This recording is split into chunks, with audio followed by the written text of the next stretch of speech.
ഇത് മാസ് മോട്ടോഴ്സിൽ നിന്നാണ്. നമ്മുടെ CBZ ഹീറോൻ്റെ CBZ എക്സ്ട്രീമാണ് വണ്ടി. അത് നിലവിൽ നമ്മുടെ കംപ്ലൈൻറ്റ് എന്ന് പറഞ്ഞാൽ വണ്ടി സ്റ്റാർട്ടിങ് കംപ്ലൈൻ്റ് ആയിട്ട് നമ്മൾ എടുത്തു നടന്നതാണ്. അതിനകത്തൊന്ന് നമുക്ക് ബാറ്ററി പുതിയ ബാറ്ററിയാണ് ഇരുന്നില്ല. ഇത് വണ്ടിയിൽ ഇരിക്കുന്നത് പുതിയ ബാറ്ററിയാണ്. അപ്പോൾ ഞാനത് ചാർജ് തീരെ ഇല്ലാത്തതുകൊണ്ട് അഴിച്ച് ചാർജിലേക്ക് ഇട്ടേക്കാണ്. അത് കൂടാതെ കൊണ്ട് നമ്മൾ കാർബറേറ്ററിനകത്ത് ഈ പഴയ പെട്രോൾ, അതായത് വണ്ടി ഉപയോഗിക്കാണ്ടിരുന്നത് കൊണ്ട് ആ പെട്രോൾ അതിനകത്ത് കിടന്ന് മെൽറ്റായിരുന്നു. അപ്പോൾ നമ്മളത് ഫുള്ളായിട്ട് അഴിച്ച് ക്ലീൻ ചെയ്യാൻ വേണ്ടി അയച്ചിട്ടുണ്ട്. ഇപ്പോൾ ക്ലീൻ ചെയ്ത് വെച്ചാലാണ് അതിൻ്റെ ഈ ഓവർഫ്ലോൻ്റെ നീഡിൽ, അതായത് ഫ്ലോട്ട് വാൽവ് എന്ന് പറയുന്ന ഈ യൂണിറ്റൊക്കെ ശരിക്കും ഒരു ഫംഗസ് പിടിച്ചേക്കുന്ന ഒരു അവസ്ഥയിൽ മൊത്തം അതിൻ്റെ ഉള്ളിൽ ജാമായി പോയി. ഈ സ്പ്രിങ്ങൊന്നും വർക്കിംഗ് അല്ല. അപ്പോൾ അത് നമുക്ക് ചേഞ്ച് ചെയ്ത് ഇടണം. അതേപോലെ തന്നെ നമുക്ക് ഈ സ്ലോ ജെറ്റ് ഒന്ന് മാറ്റിയിടണം, കാരണം അതൊക്കെ ബ്ലോക്കാണ്.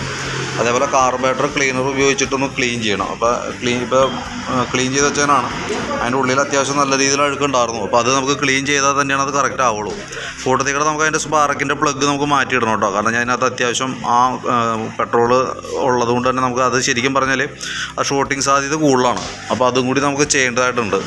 പിന്നെ അത് കൂടാതെ കൊണ്ട് നമുക്ക് അതിൻ്റെ എയർ ഫിൽറ്റർ നമുക്ക് മാറ്റിയിടണം, കാരണം എയർ ഫിൽറ്റർ അത്യാവശ്യം പൊടിയുണ്ട്, ചെറിയ അഴുക്ക് കാര്യങ്ങളൊക്കെ ആയിട്ടുണ്ട്. കാരണം ഇതാണ് ശരിക്കും അതിൻ്റെ പഴയ ഫിൽറ്റർ. അപ്പോൾ ഞാൻ പുതിയത് സെറ്റ് ചെയ്തതാണ്.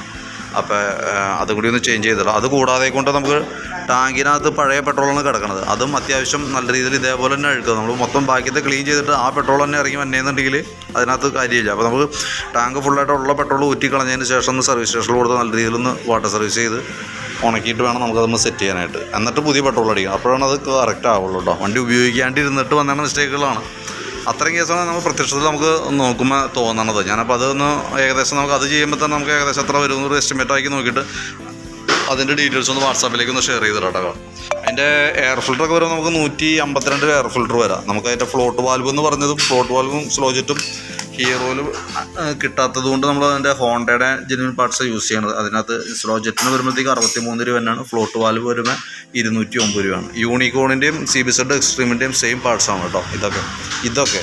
അപ്പോൾ കാർബറേറ്ററുമായി ബന്ധപ്പെട്ട് വന്ന ഭാഗങ്ങളിൽ മെയിൻ ജെറ്റ് ഒഴിച്ച് ബാക്കിയത് സ്ലോ ജെറ്റ് കാര്യങ്ങളൊക്കെ CBZ എക്സ്ട്രീമും യൂണിക്കോണും മാച്ചാണ്. അപ്പോൾ അതുകൊണ്ട് ഐറ്റം അവൈലബിൾ അല്ലാത്തതുകൊണ്ടാണ് ഈ പാർട്സ് യൂസ് ചെയ്യണം കേട്ടോ. അതും ജെന്യുവൻ പാർട്സ് തന്നെയാണ്. അപ്പോൾ ഞാൻ അതിൻ്റെ ഒരു ഏകദേശം ഒരു എസ്റ്റിമേറ്റ് നോക്കിയിട്ട് അതിൻ്റെ ഡീറ്റെയിൽസ് വാട്സാപ്പിലേക്ക് ഇട്ടേക്കാം. ഓയിൽ കാര്യങ്ങളൊക്കെ ഒന്ന് ചെക്ക് ചെയ്തിരുന്നു, വേറെ പറയത്തൊക്കെ വേറെ കുഴപ്പമൊന്നുമില്ല. അതേപോലെ തന്നെ എയർ കാര്യങ്ങളൊക്കെ ഒന്ന് ചെക്ക് ചെയ്യാണ്ട് പിന്നെ വാട്ടർ സർവീസ് എന്തെങ്കിലും ചെയ്യണമെങ്കിൽ നോക്കിയിട്ടൊന്ന് പറഞ്ഞാൽ മതി. അപ്പോൾ ഞാൻ അതും കൂടി ഉൾപ്പെടുത്തിയിട്ടുള്ള ഒരു എസ്റ്റിമേറ്റ് പറയാം, നോക്കിയിട്ടൊന്ന് റിപ്ലൈ ഇട്ടാൽ കേട്ടോ.